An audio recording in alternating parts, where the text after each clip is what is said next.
Nous allons reprendre cette nouvelle table ronde qui s'intitule « Comment réparer la médecine, pansement ou scalpel ?»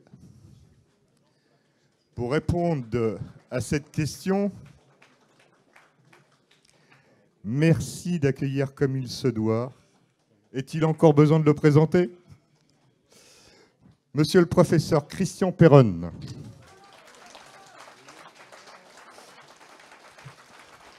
Professeur de médecine, médecin, praticien hospitalier, je lui dirais docteur résistant. Donc j'en passe, spécialisé des pathologies tropicales, il me semble. Donc on le remercie d'être là. À titre personnel, un homme de grand courage, persévérance, parce que vous nous avez beaucoup éclairé. Face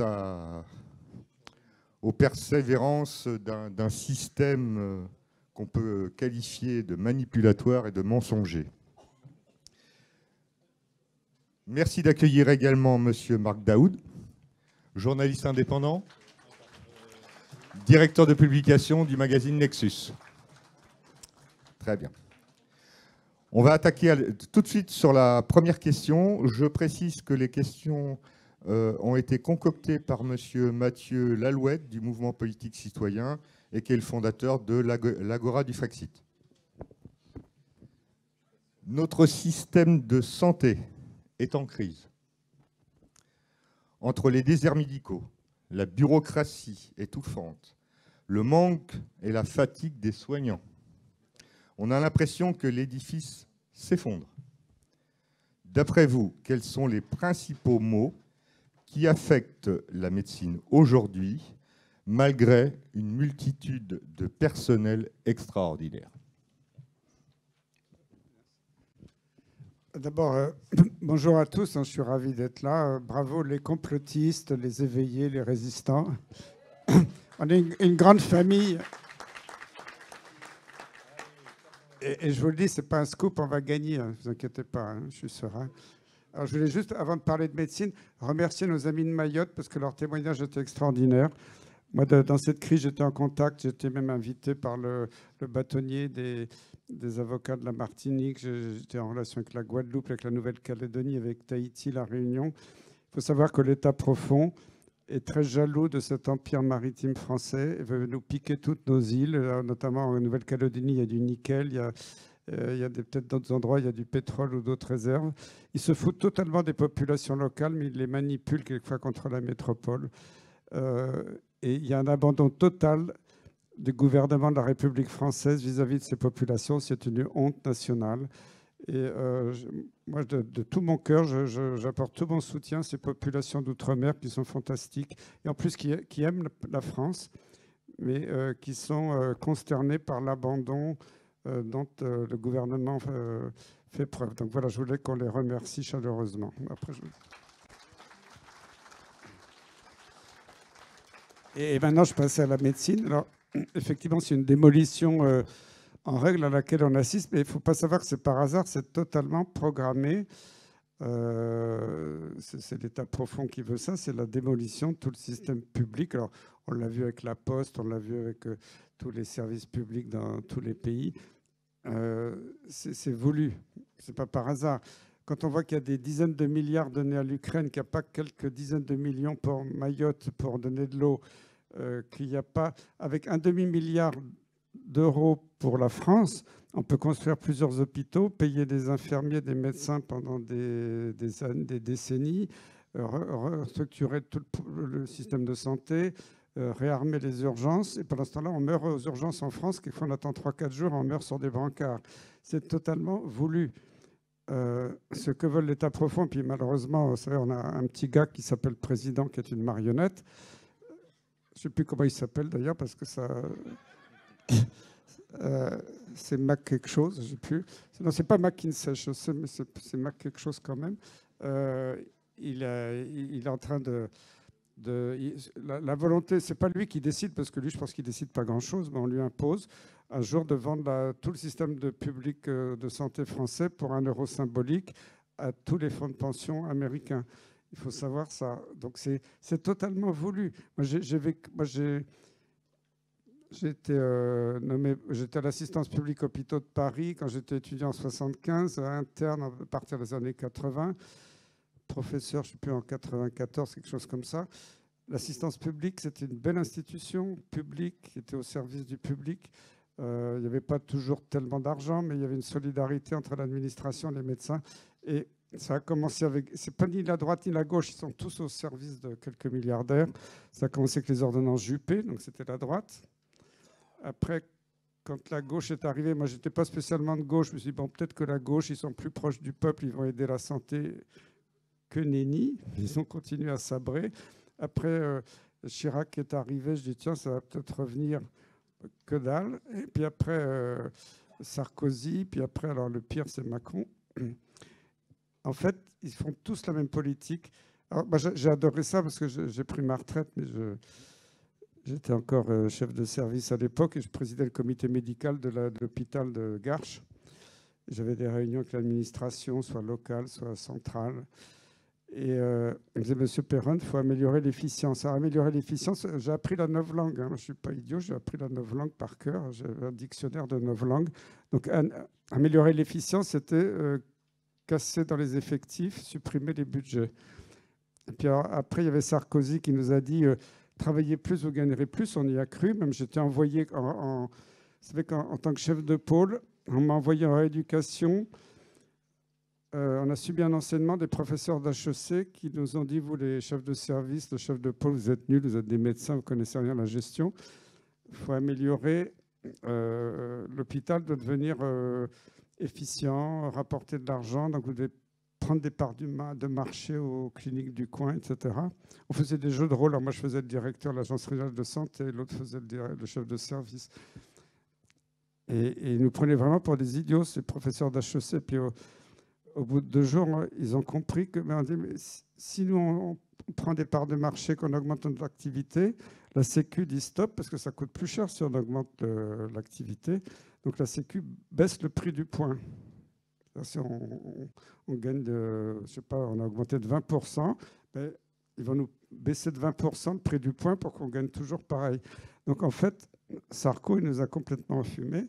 Et quand on a expliqué ça aux professeurs d'HEC, ils ont dit, mais comment vous pouvez faire? C'est pas possible, on ne nous avait pas expliqué ça. Et après, c'est nous qui leur avons donné un cours, comment on gère l'hôpital aujourd'hui. C'était très rigolo. Donc voilà, c'est pour vous dire que tout ça est voulu, c'est une destruction programmée. Ils s'en foutent que les gens meurent aux urgences. Ils donnent beaucoup d'argent, ils facilitent quelques endroits privés très sélects, mais c'est une médecine à 2 vitesses. Et moi, j'étais très fier parce que pourtant, je connaissais bien Roselyne Bachot à l'époque. Il y avait la préparation de la pandémie grippale. J'étais président des hautes instances et je la voyais régulièrement.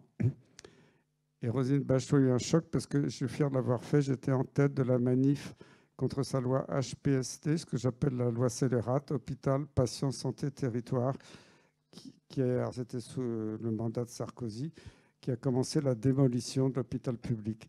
Et si vous voulez, c'est pas loin d'ici, c'était à Montparnasse. J'étais au premier rang à tenir la banderole. Alors, en plus, il y avait les syndicats qui étaient derrière. Je n'étais pas du tout CGT, mais il y avait les drapeaux de la CGT derrière. Et moi, j'étais en blouse blanche au premier rang avec toutes les télés. Ça ne m'a pas valu que des relations amicales avec Roselyne à l'époque. Mais je suis fier de l'avoir fait parce que là, j'ai réalisé qu'il démolissait le système de santé français. Il faut que tous qu'on se batte parce qu'avec quelques centaines de millions, même pas 1 milliard, on peut tout restaurer facilement. Mais c'est voulu. Il n'y a plus de médecins. Ma soeur, qui est plus âgée que moi, elle avait un médecin généraliste à Paris depuis longtemps qui a pris sa retraite.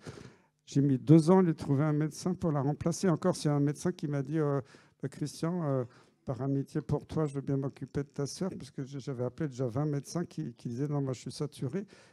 5 médecins qui sont partis à la retraite, il n'y en a plus qu'1 ou 2 pour les remplacer. C'est voulu. Il y a des spécialités, il n'y a plus de spécialistes. Des mois et des mois d'attente.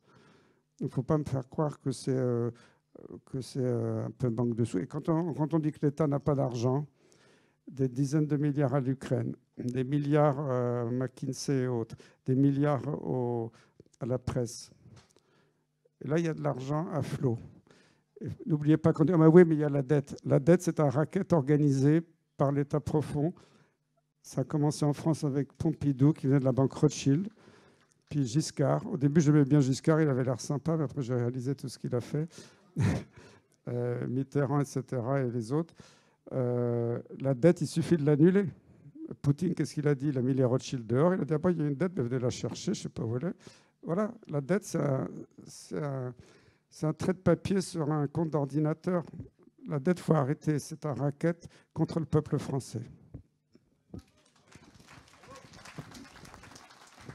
minutes, si vous voulez. Non, c'est bon. Ben.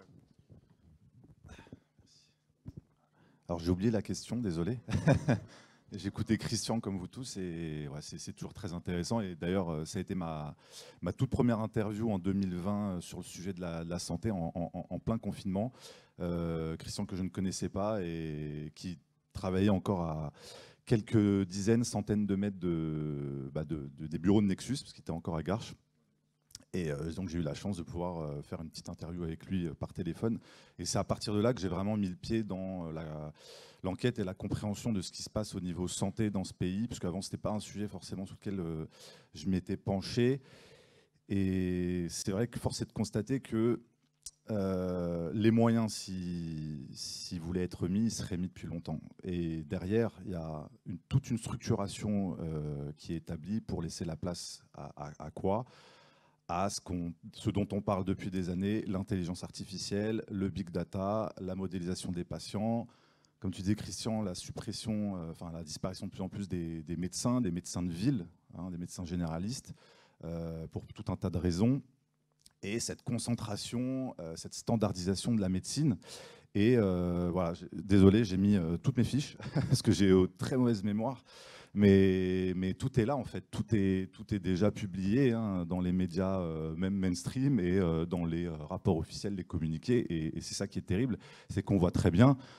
Par exemple, ça, c'est la baisse du nombre de lits d'hospitalisation sur les 10 dernières années. Donc on voit parfaitement, on a perdu énormément de lits. Sous Macron, ça s'est accéléré. Donc pendant qu'on nous disait que la santé était prioritaire, qu'on manquait de lits, on enfermait des milliers. Les médecins, eux, d'ailleurs on parlait de Mayotte juste avant, je suis allé faire un petit tour sur les statistiques de densité de médecins par département en France en 2023. Bon, sans surprise, Paris possède la plus forte densité, donc 888 médecins pour 100 000 habitants. À Mayotte, c'est le plus bas score, c'est 89 médecins pour 100 000 habitants, donc 10 fois moins. J'imagine déjà comment ça va être compliqué pour eux de se soigner avec le peu de moyens qu'ils ont, et alors là, le peu de présence médicale. Moi, j'ai des amis à la campagne qui viennent parfois à Paris pour avoir un rendez-vous chez un spécialiste, sinon c'est des mois d'attente. Donc autant dire que voilà, tous les gens qui ont des maladies type cancer ou autre qui se déclenchent et qui ne peuvent pas se faire dépister, c'est terrible. Donc c'est vrai qu'en fouillant un petit peu par rapport à cette tendance, donc on voyait la baisse du nombre de lits d'hospitalisation, baisse du nombre de médecins de ville, et à côté de ça, énorme croissance sur le marché, ce qu'ils appellent les cabines de téléconsultation, les algorithmes d'intelligence artificielle qui qui depuis des années sont utilisés, je ne savais pas à ce point-là, mais dans plusieurs disciplines. Je les ai notés là. Donc en ophtalmologie, il y a déjà des intelligences artificielles qui sont développées pour faire de la détection. En psychiatrie, on apprend qu'ils développent des modèles d'intelligence artificielle pour faire de la prévention des risques suicidaires chez les jeunes. En utilisant des critères qui sont tellement évidents, mais qu'on va développer dans des outils qu'on va croire modernes, progressistes avec la technologie. Parce que là, par exemple, je prenais un critère, c'était l'intelligence artificielle a détecté que le manque d'estime de soi est un facteur aggravant chez les jeunes sur les pensées et risques suicidaires. Ça, c'est vraiment du génie, quoi. Il réinvente l'eau chaude. Il dit, ouais, ça, c'était pas très difficile de s'en douter. Plus toute la misère sociale, plus toute la difficulté qu'il y a dans ce pays. Bon, on va développer des outils qui vont apporter des nouveaux marchés. Et c'est comme ça qu'il le cite. Ça, c'est une phrase. Ça, c'est sur le site de la HAS, donc Haute Autorité de Santé. De quoi il parle ? Donc c'est un article du 5 mars 2024. Il parle des cabines de téléconsultation et de télésoins. Il y en a un peu partout en France. Hein. Franchement, j'ai regardé. Là, c'était juste à Paris. Ça, c'est tous les emplacements des télécabines de consultation. C'est-à-dire, c'est des cabines où vous avez tout pour remplacer le médecin. Enfin, tout, entre guillemets, hein, c'est ce qu'ils nous vendent. Donc, le stéthoscope, l'otoscope, le dermatoscope, l'oxymètre, le tensiomètre, le thermomètre et la balance à impédance. Voilà, c'est tout là-dedans, c'est connecté. Je pense que pour l'instant, il y a encore des humains qui sont derrière en visio. Mais pour peu que ça commence à se développer encore plus, il n'y aura plus que la machine. Et donc, ça, c'est donc la HAS, article du 5 mars 2024. En réduisant les distances et les délais, la télésanté peut contribuer à faciliter l'accès à l'offre de soins. Donc, on a deux informations. C'est que déjà, il y a une nouvelle discipline qui s'appelle la télésanté. Et ils appellent ça une offre de soins. Donc, très clairement, ça, c'est on va dire la terminaison, donc pour ce qui nous permet de conclure que c'est un marché, qu'il y a des produits et donc qu'il y a forcément des consommateurs. Donc déjà, le langage nous permet de voir à quel point on nous prépare à l'inéluctable, qui est déjà, comme tu disais Christian, la diminution de l'accès aux soins. Comme je vous disais, là, plus de 5000 lits supprimés rien qu'en 2023. Depuis 2013, 43 500 lits supprimés. Et de l'autre côté, une croissance, là je ne peux pas vous le zoomer, mais ça c'est toutes les disponibilités de télécabines dans toute la France. Donc on voit que le territoire est complètement maillé. Hein. C'est principalement dans les pharmacies que ça se trouve. Et pendant ce temps-là, effectivement, ils viennent nous vendre, j'ai retrouvé ça, les opérations pièces jaunes. Donc, c'est-à-dire que pendant ce temps-là, ils vont aller nous réclamer des centimes avec Brigitte Macron qui vient nous faire les poches pour nous dire oui, il faut aider l'hôpital quand même. C'est vrai qu'il faut aider l'hôpital qu'ils ont détruit eux et leurs prédécesseurs, pendant que la BPI, la Banque publique d'investissement, tous les organismes publics et privés se ruent sur cette intelligence artificielle qui fait miroiter de réduire les délais et l'accessibilité aux pauvres Français qui sont dans des déserts médicaux. Qui vont bénéficier de technologies qui vont permettre de mieux soigner selon eux. Donc, comme je vous disais tout à l'heure, pour l'ophtalmologie, pour la prédiction des risques suicidaires, il y a eu d'ailleurs l'INSERM qui s'est associé à l'université de Bordeaux et de McGill au Québec qui ont développé cette intelligence artificielle. Et ils vont même jusqu'à nous vendre de l'IA pour évaluer la toxicité des produits chimiques. Donc c'est génial. C'est-à-dire qu'en fait, le productivisme, le capitalisme nous produit des produits polluants un peu partout qui vont détruire petit à petit la santé des gens. Et en même temps, va nous produire une intelligence artificielle qui va nous raconter comment est-ce que c'est toxique pour notre santé. Alors, quand même, sous réserve, c'est marqué comme dans l'article, qu'il y ait des publications dans les bases de données. Bah oui, parce que l'intelligence artificielle a besoin du big data.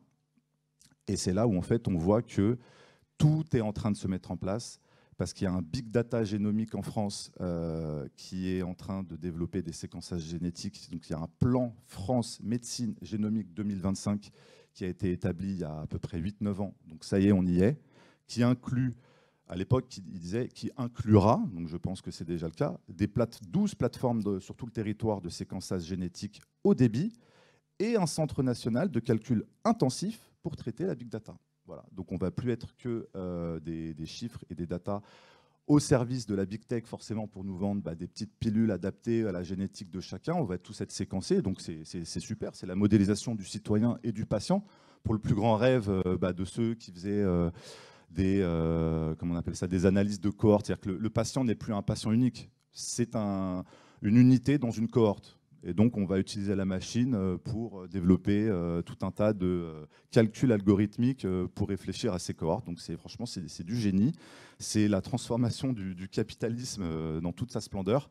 Et pendant ce temps-là, effectivement, les hôpitaux qui veulent garder leur budget coûte que coûte sont obligés de facturer avec la tarification à l'acte, grande découverte, pour les pousser à facturer des services inutiles mais coûteux, qui leur permettent de garder leur budget. Donc d'un côté, ils font tout ce qu'ils peuvent pour garder leur budget coûte que coûte, et d'un autre côté, les lits d'hôpitaux sont supprimés petit à petit, et l'IA s'installe de plus en plus comme une solution dans l'esprit des gens et de ces grands décideurs, la BPI, l'INSERM, la HAS. Et la médecine, je pense, de ville ne sera plus réservée qu'aux riches. Je pense que le médecin qui pourra adapter un soin à son patient particulier, j'imagine comme tu faisais Christian, parce que chaque patient est unique, ce sera plus réservé qu'à ceux qui ont l'argent de se le payer, quoi. Merci beaucoup et merci pour l'info sur l'IA et les tests génétiques. Je pense que tu pourras envoyer l'info à Brigitte, parce que par les temps qui courent, peut-être qu'elle aurait besoin d'avoir recours à ces tests. Alors, d'autre part, la mise à disposition de tests psychologiques, c'est aussi, il faut former tous nos dirigeants, parce qu'il faut savoir que c'est à leur disposition, qu'il n'y a pas de souci. Sinon, tout ce que tu dis, c'est le reflet de la destruction de la médecine humaniste. Moi, j'avais des vieux patrons, ils ne parlaient pas anglais, ils ne publiaient pas dans les grandes revues internationales. Maintenant, on sait qu'elles sont totalement corrompues, qu'elles publient de la merde, alors qu'on nous a dit que c'était la Bible. On a été élevé dans cette religion de la publication anglo-saxonne qui était en fait au service de Big Pharma. Et moi, j'ai connu encore, parce que moi, je vais avoir 70 ans, j'ai connu cette médecine humaniste de mes maîtres, pour qui j'avais beaucoup de respect.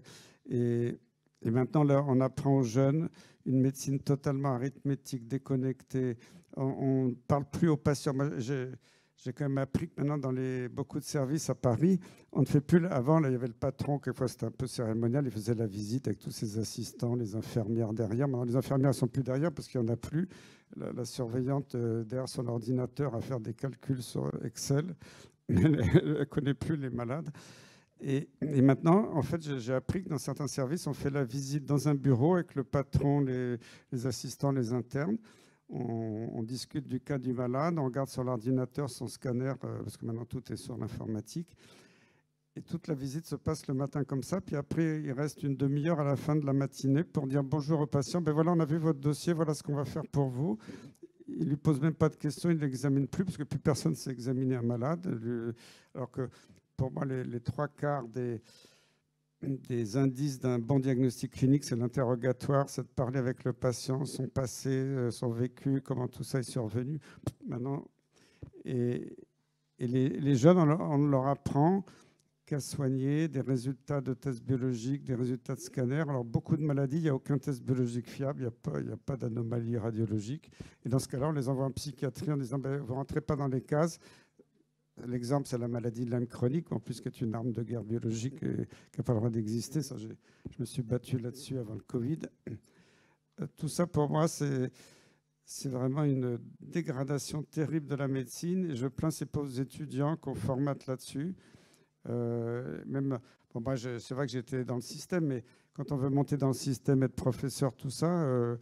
on est évalué à 80% sur les publications scientifiques. On n'est pas évalué sur la qualité de la relation avec son malade, sur l'enseignement, sur des choses peut-être plus humaines, plus difficiles à évaluer, juste des chiffres. Combien de publications vous avez fait dans des revues? Les revues sont cotées avec ce qu'on appelle le facteur d'impact. C'est comme des cotes. Il y a des grands journaux qui ont des facteurs d'impact à plusieurs dizaines d'unités, puis d'autres à 2 unités. Et donc voilà, on est évalué là-dessus. Et je vois toute la dérive de ces institutions de recherche, l'INSERM, le CNRS, qui sont vraiment tombés très bas, aucun n'a défendu la science. Et hier, heureusement que j'étais assis, sinon je serais tombé par terre. J'ai regardé par hasard sur Internet, je vois Agnès Buzyn, vous vous souvenez d'elle, hein? Bon, moi, je l'ai connue interne à Bichat. Agnès qui dit « Je vais créer un groupe, un think tank français de vrais chercheurs pour défendre la vraie science. Waouh! Vas-y Agnès, je suis impressionné là parce que parce qu'elle est quand même, elle travaille à l'OMS officiellement. Je ne sais pas ce qu'elle fait là-bas, mais en plus là-bas avec un statut OMS, on ne peut pas l'attaquer en justice, donc c'est très bien pour elle. Voilà. Cette médecine n'est plus du tout humaniste, n'est plus du tout au contact des patients. Je pense que beaucoup de jeunes médecins le ressentent, mais ils n'ont pas le choix. Sinon, ils sont éliminés du système. Et voilà, Et en plus, c'est très simple à changer tout ça. Il suffit d'une volonté politique. Et, moi, j'ai toutes les recettes s'il fallait changer le truc, hein, mais je suis écœuré par ce qui se passe. Merci beaucoup. Sur l'hôpital public, on entend partout que son modèle est à bout de souffle. Faut-il le sauver tel qu'il est ou, à contrario, repenser entièrement son fonctionnement? Et à titre subsidiaire, est-ce qu'il vaut mieux remettre les soignants aux manettes face à l'incompétence administrative? L'hôpital public est à bout de souffle parce qu'on lui a supprimé les fonds. Avec quelques centaines de millions d'euros, l'hôpital, il fleurit. Quand je pense que moi, quand je suis arrivé à Garches, donc en 1994, d'abord, j'étais au comité de pilotage de l'hôpital, il s'appelle le comité consultatif médical. Quand on pilotait l'hôpital, il y avait la directrice, un de ses adjoints, soit le directeur du personnel ou le directeur des finances. On était 10 médecins. On s'entendait bien, on avait des bonnes relations avec l'administration.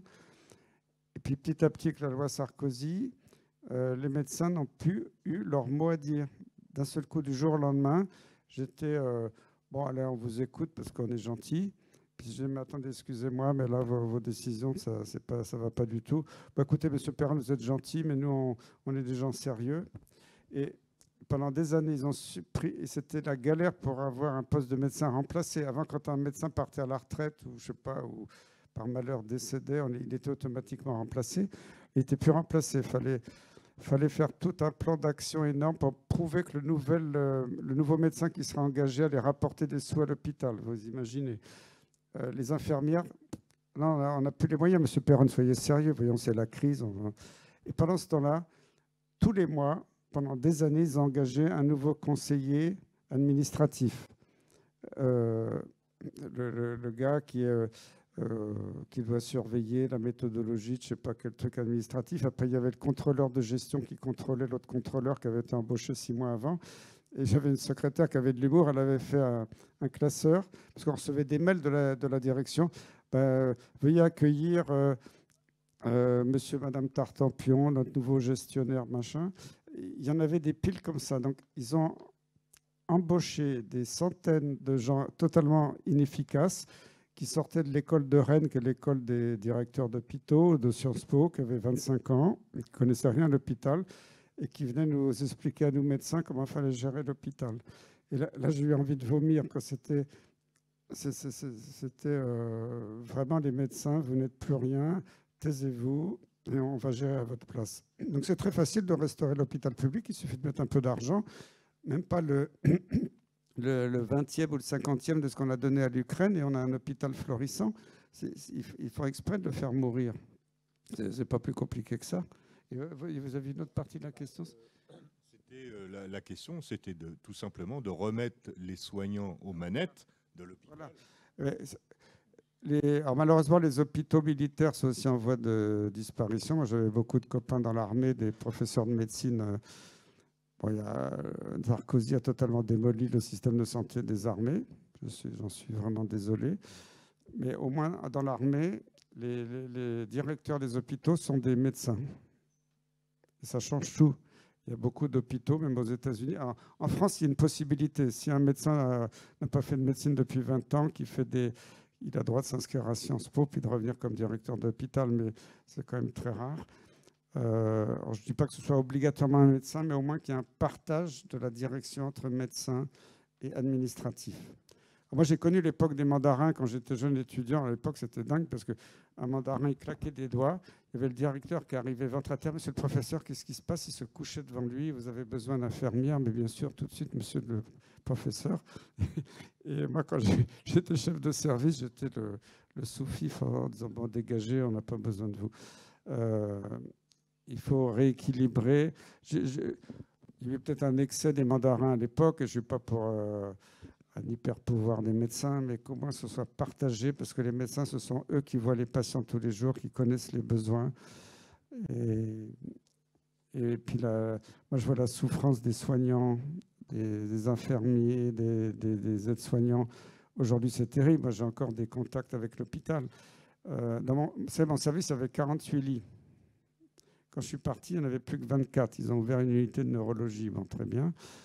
Et maintenant, sur les 24 lits, la moitié est fermée parce qu'ils n'ont plus de personnel. Donc, ça s'est réduit à 12 lits. Et puis, les personnes qui restent sont en burn-out parce que il n'y a plus d'intérimaire, il n'y a plus personne pour remplacer quand une infirmière est malade, est enceinte. C'était terrible. Je me souviens. Vous vous rendez compte, dans un grand service de 48 lits, j'avais 2 assistants chefs de clinique. Bon, c'est normal que les femmes de jeunes chefs de clinique, c'est assistant, c'est pas le chef de la clinique à l'hôpital, c'est un poste. La clinique, c'est le soin auprès du malade en grec. Bon, donc chef de clinique, c'est l'assistant au-dessus d'interne. Avant, quand un chef de clinique, une femme était enceinte, c'était normal à cet âge-là, parce que souvent, elles avaient 25 ans, 30 ans. C'était tout à fait normal, on était content qu'elles soient enceintes. Mais elles étaient remplacées. Ça fait, je sais pas, une quinzaine d'années qu'elle n'était plus remplacée. Donc d'un seul coup, moi c'était ma hantise, parce que souvent c'était des jeunes femmes qui... J'ai dit, ah zut, alors si jamais elle est enceinte, je suis foutu. pendant un peu, c'est pas que les 9 mois de la grossesse, c'est avant, après, les congés post-maternité. Mais en plus, je suis tout à fait pour la protection des femmes enceintes et des jeunes mamans. C'est pas du tout dans mon esprit de critiquer ça, mais qu'au moins elles soient remplacées. Eh ben non. Donc on se retrouvait dans la merde totale. En plus, il y a eu une décision tout à fait injuste de Douste Blazy quand il était ministre. Il n'y a qu'à Paris que ça a lieu. Vous savez que, par exemple, à Paris, il y a, je sais pas, 1000 internes, j'ai eu le chiffre totalement au pif, je ne sais pas combien exactement il y a d'internes chaque année, qui choisissent 1000 postes dans les hôpitaux. Ils choisissent par ordre de... Ils ont un certain ordre hiérarchique pour choisir. Bon. Et normalement, dans toutes les villes de France, le nombre de postes mis au choix est à peu près équivalent au nombre d'internes qui postulent. Comme ça, tous les services sont servis. Et à Paris, il y avait une élite du syndicat des internes qui faisait très peur aux ministres. Un syndicat des internes en France, ça fait trembler les ministres, parce qu'ils pouvaient paralyser l'hôpital. C'était la cheville ouvrière de l'hôpital. Il y avait 10% d'inadéquation entre le nombre de postes mis au choix. Il y avait ils étaient 10% de moins que le nombre d'internes. Donc, il y avait toujours 10% des services qui n'étaient pas pourvus en interne. Déjà, c'était difficile. Alors, c'était pas forcément les services les moins bons, c'était ceux qui étaient le plus loin des transports en commun. Parce que si vous êtes un excellent service, mais il faut prendre le train pendant 3/4 d'heure plus un bus pour arriver, les internes n'ont pas envie d'aller là. Et Douste Blazy, sous la pression syndicale, avait accepté 20% d'inadéquation. Et moi, du jour au lendemain, à Garches où j'étais, c'était les internes de dernier, les plus anciens qui venaient parce qu'ils étaient contents de la formation. Puis en plus, à Garches, à l'époque, on pouvait se garer n'importe où, ils pouvaient venir en voiture. Maintenant, c'est impossible, ils sont obligés de venir en train, c'est la galère. Du jour au lendemain, j'étais plus choisi par les internes. Parce que Garches, c'est trop loin. Il y en a qui venaient me voir, j'aimerais beaucoup venir chez vous, mais j'habite près de la Bastille, j'ai calculé, il faut 1h30 pour arriver dans votre hôpital par les transports. Et là, ça a mis à mort. Moi, j'ai survécu, mais c'était l'angoisse chaque semestre de dire est-ce que je vais avoir un interne le semestre prochain? Et ça, c'est ignoble. Et ça, c'est parce que des petits internes à la con dans leur syndicat disaient nous, on est les rois, on va avoir le choix du roi. Et si je veux faire de la cardiologie, je veux absolument être sûr d'avoir un service de cardiologie le semestre prochain. Et on a cassé la dynamique d'hôpitaux qui était un peu excentrée. Puis après, il me disait, si tu n'as pas d'interne, c'est que tu es nul. Mais ce n'est pas ça, parce qu'avant, j'avais des internes les meilleurs avant ce changement. Mais c'est qu'un interne disait, moi, je préfère aller à Saint-Antoine, qui est à 3 stations de métro de chez moi, plutôt que de faire 1h30 le matin, 1h30 le soir pour aller chez vous. Voilà, donc tout ça, C'est très facile à changer. Il suffit de remettre qui existait qu'en Île-de-France, l'adéquation entre le nombre d'internes et le nombre de postes. J'ai plein de trucs comme ça, mais tout ça, je connais tout le système par cœur, c'est très facile à changer. Il y a une volonté politique de casser.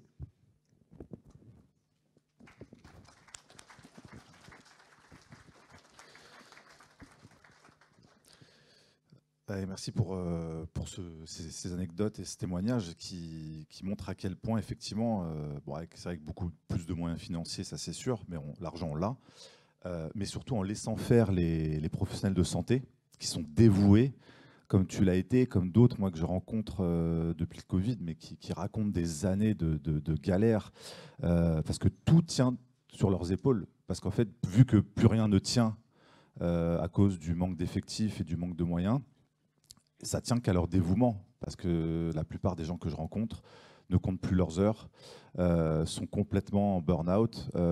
Ils tiennent parce qu'ils sont persuadés que sinon il va y avoir des conséquences graves, hein, des malades, des morts, etc. Donc ces gens-là que beaucoup applaudissaient à la fenêtre à 20h pendant le confinement, je vois pas trop où est-ce qu'ils sont les Français là, qui se dévouaient à les applaudir à leur fenêtre, mais pas trop à venir les soutenir pendant les manifestations.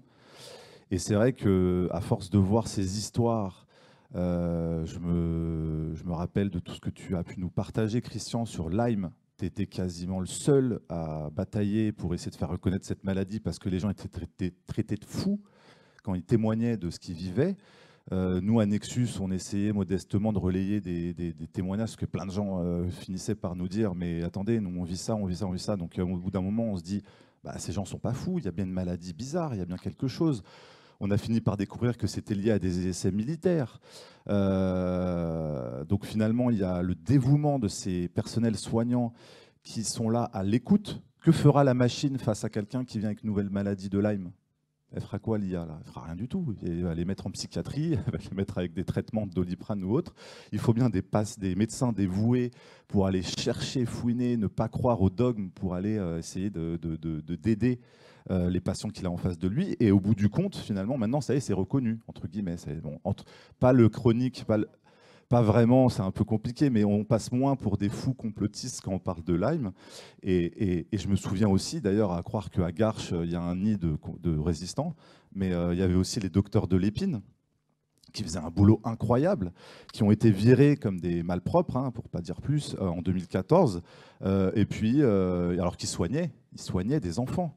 Là, je retombe sur un article du Point, Cancer de l'enfant, les méthodes controversées du docteur de l'épine à l'hôpital de Garches. Les parents se mobilisent parce que les parents, ils constataient des améliorations, des choses positives, mais, comme dit l'article, sa hiérarchie a décidé de fermer son service à cause des traitements polémiques. Bah oui, ils essayent des choses, ils essaient de soigner avec des choses qu'on ne connaît pas, donc forcément, ça n'a pas dû plaire en haut lieu. Et ils se sont fait virer, fermer leur service de manière totalement abusive. Et ils continuent de batailler tous les deux, Nicole et Gérard, et tellement d'autres qui sont restés dans l'anonymat. Et d'autres qui viennent parfois nous témoigner leur désespoir de tenir juste les heures parce que leurs collègues sont en arrêt de travail ou en burn-out et que sans eux, il n'y a plus personne pour le service. D'ailleurs, il faut juste aller faire un tour dans les urgences de certains hôpitaux de Paris après minuit. Franchement, c'est le tiers-monde. Hein. C'est inquiétant. C'est-à-dire que les gens qui n'ont pas les moyens d'aller à l'hôpital américain à Neuilly, ils attendent 8, 10, 12, 15 heures pour des pathologies qui peuvent s'aggraver. Il y en a qui meurent dans les brancards. 4 jours, c'est un délire. Franchement, c'est incroyable. Et on se dit, en fait, finalement, avec des moyens, et aussi faire confiance à ces médecins, à ces infirmières, à ces gens qui essaient de soigner, si ça partait de la base et que ça remontait, bien sûr que l'hôpital irait bien mieux. Avec des moyens et la liberté aux soignants et aux médecins de prescrire. Déjà à l'époque, on avait bataillé pour que les médecins puissent prescrire, rien que ça. Ça a été interdit par décret. Bon, normalement, c'est...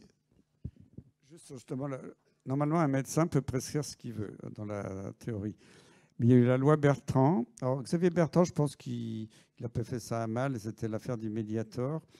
Il a exigé dans la loi qu'un médecin, s'il prescrivait hors AMM, autorisation de mise sur le marché, devait l'écrire sur l'ordonnance, hors AMM. Mais dans ce cas-là, le patient n'est plus remboursé. Et ça, c'était extrêmement grave.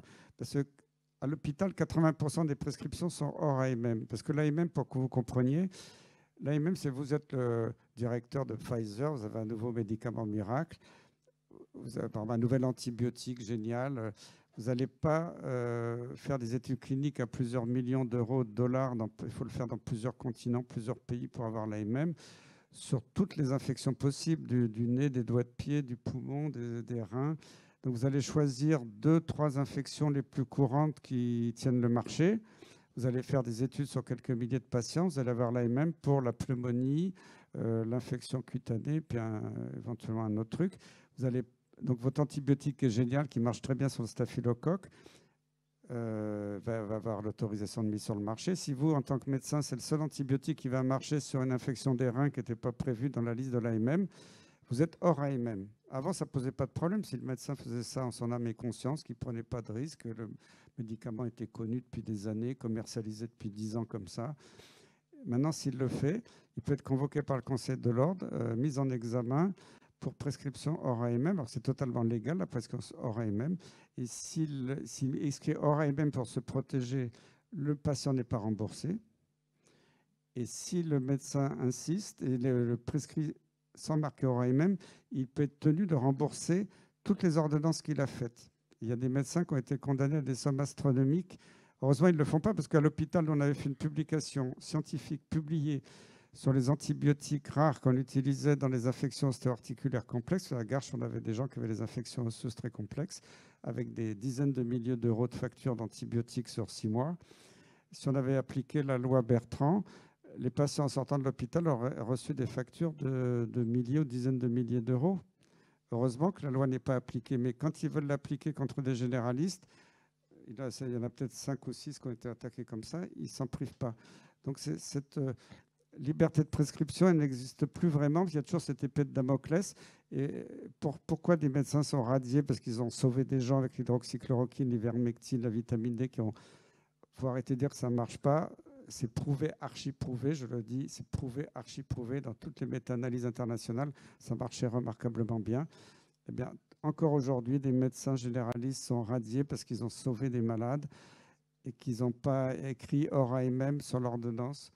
Et ça, c'est un gigantesque scandale. Je voudrais qu'on rende hommage à tous ces soignants qui ont sauvé des milliers de vies en France.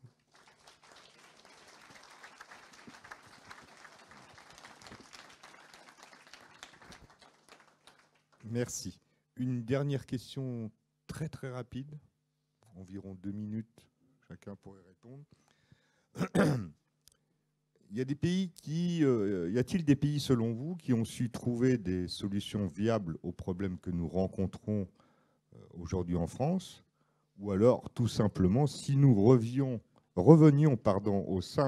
simplement au modèle français qui a été tant envié dans le passé? C'est très simple de remonter le niveau français, il suffit de remettre les moyens. Je ne suis pas inquiet. C'est vrai qu'en l'an 2000, l'OMS avait dit que la médecine française était la meilleure du monde, donc c'était cocorico, mais ils ont tout fait pour la démolir. Moi, je rends hommage finalement aux médecines des pays dits moins favorisés, dits soi-disant en voie de développement. Je pense à l'Afrique, à l'Asie, quelquefois à l'Amérique du Sud, qui ont eu des gestions 100 fois meilleures que les pays dits riches. Quand on voit que la pandémie Covid n'a touché que les pays riches de l'OTAN, c'est bizarre quand même, c'était les pays les plus riches, et là on est plus morts. Alors qu'en Afrique, ils rigolaient, à Madagascar, partout, ils traitaient avec les plantes, avec l'artémisia, le razemvara, je ne sais plus le nom exact de la plante. C'est hallucinant. Ils ont dit oui, parce qu'en Afrique, ils ne déclarent pas les morts. Non, ce n'était pas vrai du tout.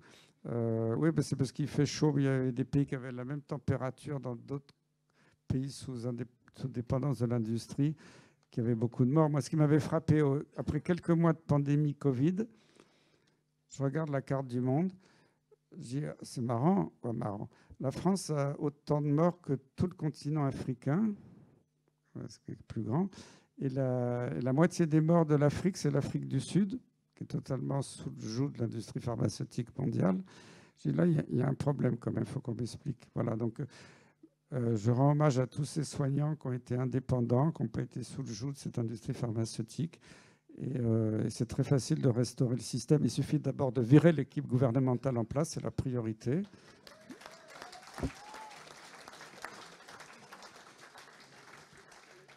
Et après, on va restaurer de médecine de qualité à Mayotte, j'en suis convaincu.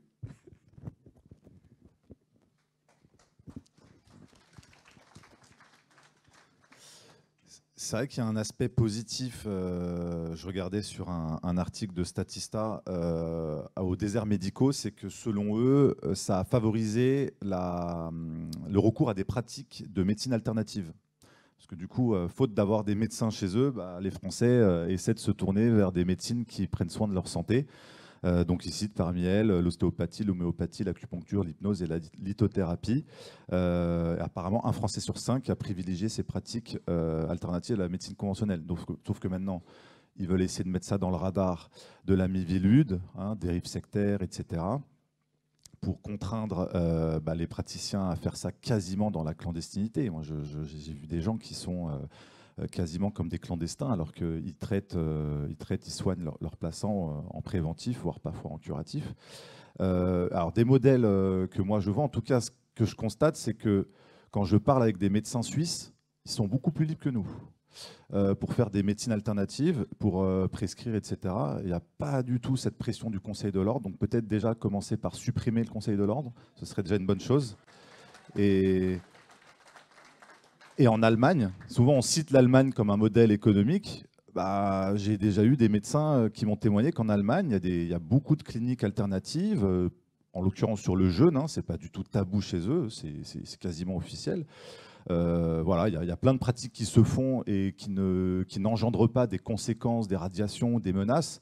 Tu parlais tout à l'heure des médecins et merci de tout ce que les médecins ont fait, tout ce que vous avez fait, parce qu'il y en a qui ont payé cher, toi parmi ceux-là, et je pense aussi au docteur Agré et tant d'autres qui ont été radiés, alors qu'en fait ils faisaient que soigner et informer sur les réseaux. C'est vrai qu'en Suisse, avec quelques médecins avec qui j'étais en lien, ils avaient une certaine souplesse. Donc c'est vrai que s'inspirer aussi de certains pays riches, c'est possible. Et bon, le revers de la médaille, peut-être le côté positif, c'est moins il y aura cette offre de soins comme ils veulent nous le vendre. Peut-être plus il y aura aussi des Français qui vont s'intéresser à ces médecines alternatives et comprendre que la santé, c'est pas juste du curatif, c'est du préventif, c'est aussi de la vitamine D. Toi, tu l'as martelé. On a eu jusqu'à Karine Lacombe, Légion d'honneur, qui nous a dit que ça ne servait à rien, la vitamine D.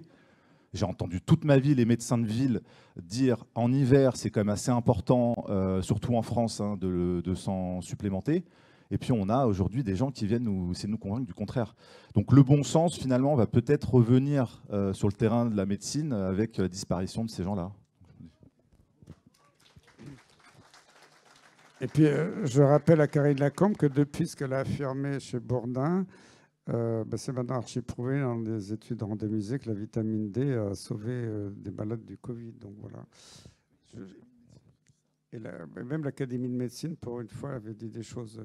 Attends, juste avant, tu parlais, c'était parce qu'on parlait de la vitamine D, mais avant, tu parlais, je voulais rebondir. Sur les médecines alternatives, non ? Oui, les médecines alternatives, voilà. Moi, ça fait plus de 20 ans que j'ai prescrit à mes patients de la phytothérapie, des huiles essentielles. Moi, je n'ai pas appris ça à la fac, notamment sur la maladie de Lyme, parce que je ne pouvais pas donner les antibiotiques ad vitam aeternam. Les patients rechutaient souvent. Et c'est les patients qui m'ont tout appris. Et moi, j'étais une des rares espèces de médecins qui écoutaient mes patients. Ils m'ont quelquefois plus appris que mes profs à la fac. Et moi, je suis un convaincu des médecines naturelles depuis très longtemps. La Miviludes, franchement, quelquefois, ils m'ont attaqué parce que je voulais... vous savez, il y a depuis le début du XXe siècle, ça date de la Russie avant l'Union soviétique, avant la Révolution. Il y a des machines à micro-courant qui peuvent améliorer certaines situations cliniques, des douleurs, des maladies inflammatoires chroniques, peut-être même certains cancers, ça je ne suis pas sûr. Et la recherche a été totalement abolie grâce à l'action de Rockefeller dans les facs américaines en 1920, puis après la Deuxième Guerre mondiale. On a le droit de traiter en France et dans tout l'Occident qu'avec des médicaments chimiques, parce que Rockefeller venait de l'industrie du pétrole, l'industrie pharmaceutique. Et moi, quand j'ai voulu faire une étude randomisée en double aveugle, avec une vraie machine, une fausse machine qui faisait bip-bip comme la vraie, pour prouver 80% des malades qui l'utilisaient dans le Lyme disaient c'est super, je suis beaucoup mieux en quelques semaines. Moi, je voulais juste le prouver, c'est une démarche scientifique.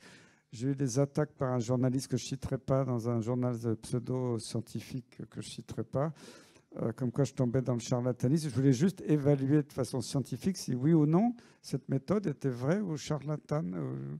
C'est ça la démarche scientifique, c'est de démontrer. Et donc, et c'est un gars très proche de la Miviludes. Donc la Miviludes, c'est juste un organisme censé censurer tout ce qui peut aller en dehors de cette doxa, l'industrie pharmaceutique, qui est devenue épouvantable. Moi, j'avais plein de copains dans l'industrie, c'était souvent des anciens internes, assistants des hôpitaux, qui étaient des braves gars. Mais il y avait peut-être un peu de corruption il y a 20-30 ans, mais là, ça s'est tellement aggravé ces dernières années que c'est devenu astronomique. Et il faut vraiment sortir de là. Et je remercie Robert Kennedy Jr. Je l'ai rencontré très brièvement parce que récemment, parce que j'avais écrit la préface de l'édition française de son livre que je vous recommande de lire. Ça s'appelle Anthony Fauci, Bill Gates. Je ne sais pas si vous les connaissez ces deux-là, et Big Pharma. Et c'est un livre remarquable qui est assez épais. C'est 40 ans d'investigation d'un avocat, toutes les crapuleries des recherches de l'industrie pharmaceutique, les morts cachées sous le tapis. Quand vous avez fini ce livre, vous êtes estomaqué. Il n'a jamais eu une seule attaque en diffamation. Et son livre a été best-seller aux États-Unis. Donc, j'espère que Kennedy pourra faire le ménage dans le milieu. Et comme tu parlais de la maladie de Lyme, j'étais content parce qu'il y a quelques mois, Robert Kennedy Jr. a fait une interview avec une femme que je connais bien, Chris Newby, qui est une Américaine, qui a révélé dans un livre avec les preuves à l'appui que la maladie de Lyme était bien... alors la Borrelia de Lyme, la Borrelia originale date d'il y a plus de 5000 ans, mais elle a été modifiée dans des laboratoires nazis puis américains. Quand je disais ça, on se moquait de moi. Maintenant, il y a la preuve. Il y a eu même un vote au Parlement des États-Unis là-dessus. Et je continuais à t'attaquer. On continue à dire, mais non, Lyme n'a aucun rapport. Et j'étais content quand Kennedy a fait cette vidéo, il n'y a pas très longtemps, reconnaissant que la maladie de Lyme était la conséquence de recherche sur des armes biologiques de guerre. J'espère qu'aux États-Unis, grâce à lui, ce sera reconnu. J'en ai pas la certitude. J'ai pas eu le temps de trop parler avec lui parce qu'il y avait des 800 personnes dans la salle. C'était pas facile de discuter ce jour-là, mais j'espère le rencontrer un jour plus tranquillement quand il sera. Je l'espère. Bon, maintenant, a priori, c'est presque fait, mais il y a encore une dernière étape qui sera investie dans son poste de ministre de la Santé. Merci beaucoup. Je regarde vers le fond de la salle. Est-ce qu'il nous reste un peu de temps pour une question ou deux? Une question? Si quelqu'un veut poser une question rapide, appelant une réponse rapide.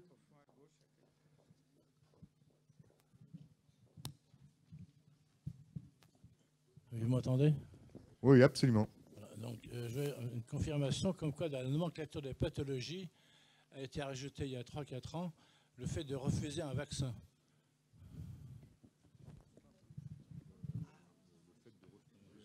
C'est mieux là? Oui. Pardon. Refuser un vaccin. Non, mais Oui. moi, maintenant, je suis de plus en plus contre l'obligation vaccinale. Je vous rappelle qu'en France, moi, quand je pilotais le comité technique des vaccinations, il y avait 4 vaccins obligatoires: diphtérie, tétanos, polio et BCG pour la tuberculose. C'est moi qui me suis battu 10 ans pour obtenir l'abrogation de l'obligation du BCG. Finalement, Roselyne Bachelot a fini par craquer. 10 ans de combat. Quand Xavier Bertrand était ministre, il a fait passer une obligation de vaccination pas seulement les soignants, tout personnel travaillant en milieu de santé, du statut d'étudiant jusqu'à presque retraité, vaccination annuelle obligatoire pour le vaccin grippal saisonnier, pas une grippe pandémique. Et moi, j'avais hurlé. J'étais président du Conseil supérieur d'hygiène publique de France. J'avais écrit à Xavier Bertrand en disant « Mais c'est quoi? C'est pas possible ». Et bon, il ne m'avait pas écouté. Et puis, alors, je l'ai eu au tournant parce que je ne savais pas à l'époque, c'était nous, le Conseil supérieur d'hygiène publique de France, qui devions rédiger les décrets d'application de la loi. Et j'avais tourné ça de telle façon en disant oui, bon, éventuellement, s'il y avait une pandémie de grippe extrêmement mortelle, ça pourrait se justifier, mais tous les ans, pour une grippe saisonnière, ça n'a pas de sens. Et finalement, Xavier Bertrand avait accepté et avait signé un arrêté de suspension de la loi. Mais la loi, elle est dans les textes. Elle est votée, elle est dans les textes. Une signature de ministre, elle est rétablie. Même Roselyne Bachelot n'a pas osé la rétablir pour la pandémie H1N1. Mais j'ai entendu dire dans les médias récemment que certains, dans les milieux gouvernementaux, voulaient réactiver cette obligation. Donc, quand on me dit que je suis un pro-vax féroce, etc., j'ai obtenu l'abrogation de l'obligation BCG, j'ai obtenu l'abrogation de l'obligation de grippe pour les soignants. Après, les juristes du ministère nous ont dit que ça ne va pas parce que la France est le seul pays comme ça. Il reste 3 vaccins obligatoires, diphtérie, tétanos, polio. Puis il y avait déjà 11 vaccins dans les écoles. À l'époque, quand ce n'était pas obligatoire, ça ne dérangeait personne maintenant. Pourquoi il y en a obligatoire, pas d'autres? Et nous, même dans ma commission, la majorité des experts en disant on est plutôt pour l'abrogation des obligations, mais pour renforcer le suivi des maladies, l'éducation des parents, une information claire et transparente. Et puis après, c'est moi qui ai démissionné du Haut Conseil de la Santé publique, volontairement, parce que ça devenait impossible de travailler avec le gouvernement de l'époque.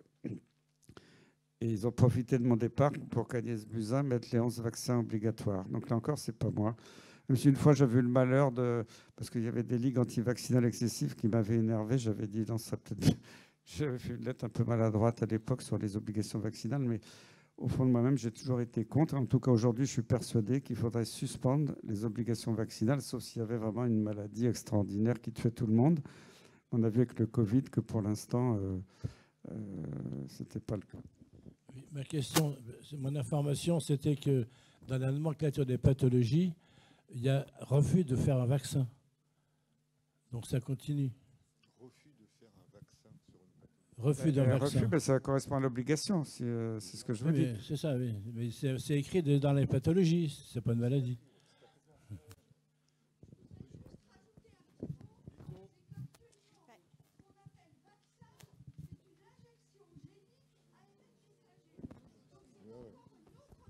Non, mais là vous parlez du Covid, qui n'est pas un vaccin. J'ai dit depuis le début, j'ai écrit déjà en 2020.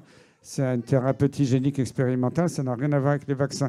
Malheureusement, cette crise terrible du Covid avec leurs pseudo-vaccins, ça a entamé, alors je ne dis pas que les vaccins, tout était parfait, mais comme globalement, c'était des bons vaccins, ça a entamé totalement la confiance des gens dans la vaccination en général, et on va en payer les pots cassés, parce qu'on va revoir des morts, quelquefois de maladies qui avaient disparu. Oui, mais ce que je veux rajouter, c'est que les politiques générales, maintenant, à très haut niveau, des politiques qui ne savent rien, veulent donner à Big Pharma le monopole des injections géniques appelées vaccins avec les ARN messagers. Et c'est vrai même pour les vaccins que vont recevoir les enfants très prochainement. Je suis entièrement d'accord avec vous. Donc c'est là qu'il faut Ils vraiment... sont en train d'investir des milliards, construire des usines pour que tous les vaccins deviennent ARN messagers. Donc ce ne seront plus des vaccins, ce seront des substances qui pourront tuer, donner des effets secondaires et pas protéger. Les ARN messagers, ce ne sont pas des vaccins. Ça pourrait peut-être être dans 20 ans, après 20 ans de recherche approfondie. On n'a pas le droit de mettre sur le marché un médicament ou en tout cas un vaccin avant 10 ans de recherche approfondie, ce qui n'a pas été le cas pour le Covid. Pour une femme enceinte, c'est 20 ans. Donc, ça veut Donc dire... voilà, et surtout si maintenant ils font les ARN messagers autoréplicants, ce qui est encore une grande saloperie. Donc il faut refuser obstinément. Ils vont essayer de commencer avec la bronchiolite. Bon, il n'est pas encore sur le marché. Ce qu'ils vendent pour vaccin actuellement, ce n'est pas un vaccin, c'est un anticorps monoclonal. Mais enfin, apparemment, il ne marche pas très bien. Il y a beaucoup d'effets secondaires. Donc, il faudra résister à fond et refuser, pour vous-même, pour vos enfants, obstinément de recevoir ces produits. Mais il faut déjà vous y préparer. Bon, je pense que toutes ces élites, j'espère qu'elles ne seront plus là d'ici là. Il faut encore les éliminer, ce n'est pas fait. Ben si, ça va peut-être venir plus tôt que prévu. Eh bien, écoutez, merci beaucoup. Non, on n'a plus le temps parce qu'il y a encore un autre débat. Je suis désolé après. Merci de rester avec nous pour suivre un débat qui risque d'être intéressant. Le sujet, c'est de cause toujours à... Je vous laisse terminer la phrase. Merci à tous.